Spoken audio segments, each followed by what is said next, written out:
तो यूके में आज टेम्परेचर 40 डिग्री हो गया है।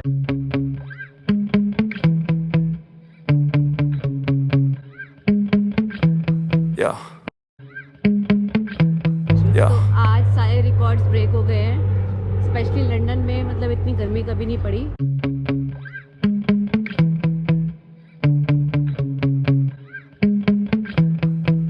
लेकिन आप लोग सोच रहे होंगे यार कि 40 डिग्री इतनी बड़ी बात नहीं है, इंडिया में तो आराम से 45-46 ऐसे पहुंच जाता है, तो इतनी बड़ी बात क्यों है यहाँ पे। तो आज हम यही बताएंगे आपको कि यहाँ इतनी गर्मी एक्चुअली होती भी है या ऐसे ही लोगों ने हवा बना रखा है।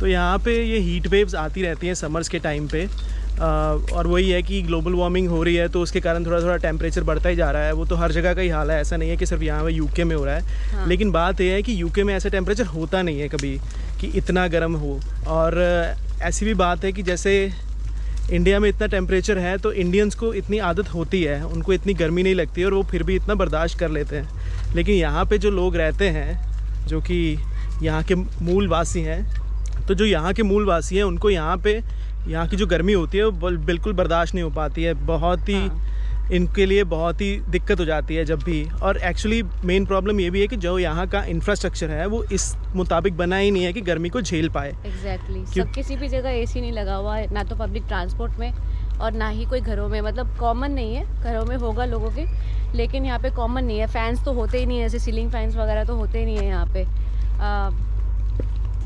और यहाँ पे जैसे कि घरों बाहर का तो टेम्परेचर बोल देते हैं 39-40 पहुँच गया है। तो जो ट्यूब्स हैं यहाँ की ट्यूब्स, मतलब जो कि यहाँ की मेट्रोज़ हैं, बेसिकली वहाँ का टेम्परेचर 42-43 हो जाता है, जो कि अनबेरेबल है चलना उसमें उसमें ट्रैवल करना। बंद भी होता है तो फिर वो और ज़्यादा हीटअप हो जाता है। हाँ, इधर ही खड़े हो जाओ।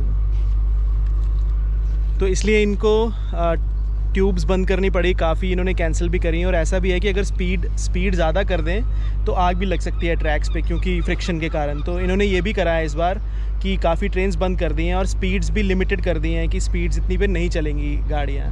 और बाकी बात करते हैं यहाँ के हाउसेस की, जैसे कि बताया अंकिता ने, फ़ैन्स भी नहीं होते, आपको अलग से वो जो घूमने वाले टेबल फ़ैन या फिर पेडेस्टल फ़ैन लेना पड़ता है। हाँ, या पंजाबी में फराटा पक्खा कहते हैं, वो लेना पड़ता है। और लेकिन फिर भी उसमें भी हमारा काम चल जाता है, इतनी गर्मी नहीं होती। और यहाँ पे ये होता है, जो घर बने होते हैं वो हीट को रोकने के लिए, हीट को कंजर्व करने के लिए बने होते हैं कि हीट बाहर ना जाए। लेकिन अगर आपका घर अंदर से गर्म है तो फिर वो ठंडा होना बहुत मुश्किल है। तो यहाँ पे ये प्रॉब्लम है कि इंफ्रास्ट्रक्चर उस तरह का है ही नहीं। ऑफिसेज में होते हैं एसीज, लेकिन हर जगह वो भी अवेलेबल नहीं है, घरों में तो होते ही नहीं है। तो यहाँ पे ये बहुत बड़ी प्रॉब्लम है। तो मतलब जब भी हीट वेव आती है तो अपेरेंटली इनके लिए बहुत बड़ी बात होती है वो, और उसमें कैसे कूल डाउन होके रहा जाए, वो सब चीज़ें। तो ये लोग का डिस्कशन काफ़ी तो इसी चीज़ के अराउंड होता है कि कैसे अपने आप को कूल रखा जाए इतनी हीट में। तो जैसे काफ़ी लोग इंडिया से जो आ रहे हैं यहाँ पे, तो वो ऐसे क्या हुआ, तो उनको ऐसे डरने की ज़रूरत नहीं है कि यार बहुत गर्मी है क्या वहाँ पे और क्या करना चाहिए। तो इतनी गर्मी नहीं है, आप सह लोगे जितनी भी है यहाँ पे।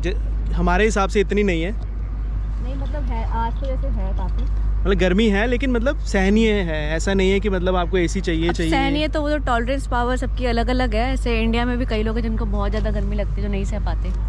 तो वो सब्जेक्टिव चीज़ है कि आपको कितनी गर्मी लगती है। बट हाँ, आज मतलब काफ़ी गर्मी है। और यूके में सिर्फ 0.5% घर हैं जिनमें एयर कंडीशनिंग है। तो आप खुद ही सोच लीजिए कि यहाँ पे उसकी कभी ज़रूरत ही नहीं पड़ी, तो उस हिसाब से ये प्रिपेयर्ड ही नहीं है कि इतनी गर्मी पड़ जाएगी। बट ऐसा भी नहीं है कि गर्मी बहुत लंबी चल जाती है। ऐसे होता है कि 2 बार 3 बार या मैक्सिमम 2-3 दिन रही या ऐसे रही। हाई वाली तो 1-2 दिन रहेगी, और लेकिन जो गर्मी है वो 2-3 हफ्ते होती है, जो बहुत गर्मी वाली होती है, जिसमें आपको फैंस वगैरह या कुछ चाहिए होता है। हाँ, उसके अलावा आज और कल जैसे हो रखी है वो पूरी चाहिए कि मतलब फ़ैन और एसी भी तो चल जाता, बट नहीं है तो ठीक है। हाँ। और जैसे कि अब इतनी गर्मी के बाद कल बारिश हो जाएगी और टेम्परेचर सीधा 20 डिग्री आ जाएगा। तो वही वाली बात है कि इतना घबराने वाली बात नहीं है। ये न्यूज़ वालों ने ज़्यादा वो कर रखा है कि हाय हाय हाहाकार मचा दिया कि क्या हो गया क्या नहीं हुआ है। नहीं, न्यूज़ वगैरह में ज़्यादा हाहाकार मचा है, और वही है, इनको गॉसिप चाहिए होता है। हाहाकार के लायक है भी इनके लिए तो।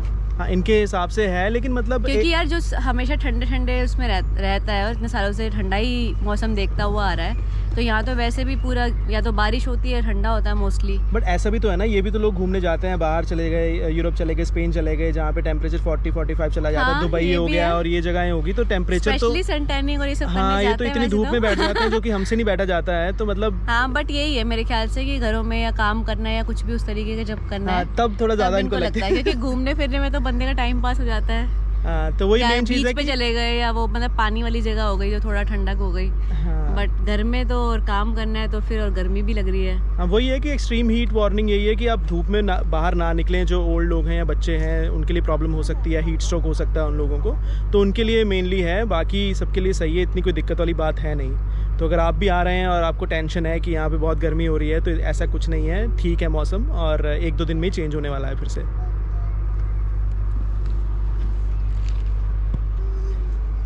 देखिए 40 डिग्री में एंजॉय कर रहा है। बताओ तुम। तो ऐसे से मतलब एक्चुअली दिक्कत ये है, हाहाकार ये भी मचा हुआ है क्योंकि यहाँ पे आग लग रही है जगह जगह इस टेम्परेचर से ही। सोचो मतलब इंडिया में इतना हाई टेम्परेचर होता था तब जाके ऐसी न्यूज़ आती है या रिपोर्ट्स आती हैं इस डेथ्स की या कुछ भी इस तरह के एक्सीडेंट्स की। बट यहाँ पे इस टेम्परेचर में ही मतलब प्रॉब्लम्स हो रही हैं कि M25 है यहाँ का फेमस हाईवे, वहाँ पर आग लग गई है। तो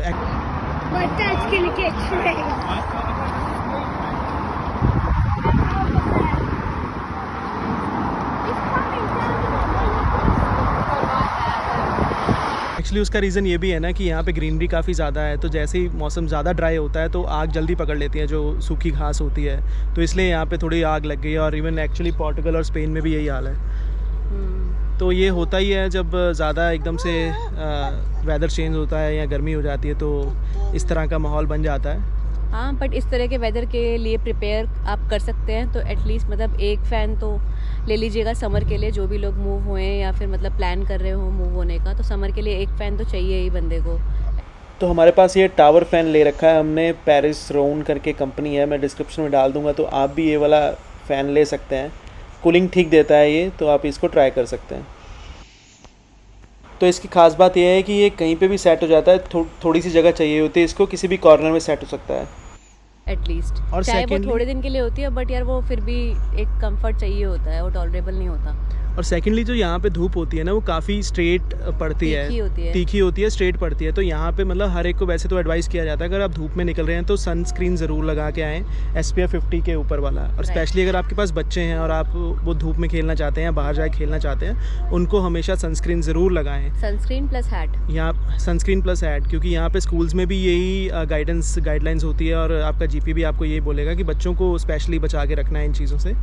और यहाँ पे बस वही पानी ज़्यादा पिए, कुछ बोले वही अपने आप को ज़्यादा हाइड्रेट करके रखें, वाटर पिए या जो भी लिक्विड्स हैं जो भी पी सकते हो वो पियो अच्छे से, बच्चों को भी पूरा वाटर वगैरह पिलाओ पूरा। तो अगर आप UK नए आ रहे हैं और आपके साथ बच्चे भी हैं तो NHS की वेबसाइट पर जाके ज़रूर पढ़ें कि क्या करना चाहिए बच्चों के लिए, क्या नहीं करना चाहिए, क्योंकि यहाँ पे सब कुछ मेंशन है कि आपको किस एज के बच्चे के लिए क्या किस तरह का सनस्क्रीन लेना है, क्या करना चाहिए, ये सारी इन्फॉर्मेशन अवेलेबल है। तक आपने हमारे चैनल को सब्सक्राइब नहीं किया है तो ज़रूर सब्सक्राइब कर लीजिए। आपको ऐसी और भी informational videos moving to UK या ट्रैवलिंग टू UK के बारे में आपको मिलती रहेंगी। तो लाइक शेयर और सब्सक्राइब ज़रूर कर दीजिए वीडियोस को, ताकि और लोगों की भी हेल्प हो सके और हमारे चैनल को सपोर्ट मिले, हम और ऐसी वीडियोस बना सकें। Thank you.